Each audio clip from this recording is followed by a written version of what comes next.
Hello and welcome to Indus News. My name is Hamza Amjad, coming to you from our studios in Lahore. These are the top stories of this hour. The US says that North Korea has pledged to destroy its nuclear enrichment facilities. Speaking in California, US Special Envoy Stephen Biegun said that North Korea would have to provide a complete list of its nuclear assets for a deal to be struck. He said that President Donald Trump is ready to end the Korean War. Meanwhile, officials said that the US is moving quickly to lift a UN freeze on aid to North Korea. Moving on, China has once again blocked India's application to join the Nuclear Suppliers Group on the grounds that it is not a signatory to the Non-Proliferation Treaty. Chinese Foreign Ministry spokesman Geng Shuang said that patient negotiations were required before India or any other non-signatory could be admitted.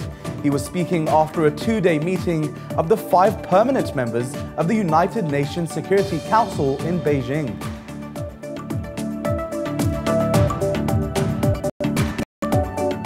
Meanwhile, thousands of people have participated in the last rites of 2 Kashmiri youths martyred by Indian security forces in occupied Kashmir. The 2 youths were martyred during a cordon and search operation in southern Pulwama district. Meanwhile, freedom struggle leaders have called a general strike across occupied Kashmir on Sunday to protest at the visit of India's Prime Minister.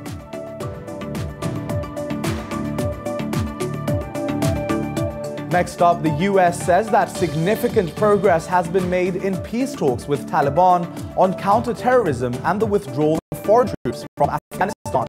Special Envoy Zalmay said that there is still work to be done to reach agreements on a ceasefire and intra-Afghan dialogue. In another development, US President Donald Trump says he is optimistic that the world's 2 largest economies could reach the biggest trade deal ever made. China's Vice Premier Liu He has said that important progress was made during talks in Washington to end the trade war with the US. Earlier, Trump tweeted that a deal would be unacceptable if China did not open its markets to US manufacturers. And at least 7 Palestinians have been wounded by Israeli forces firing in central occupied West Bank. Israeli soldiers opened fire at demonstrators protesting against repeated attacks by Jewish settlers in Ramallah.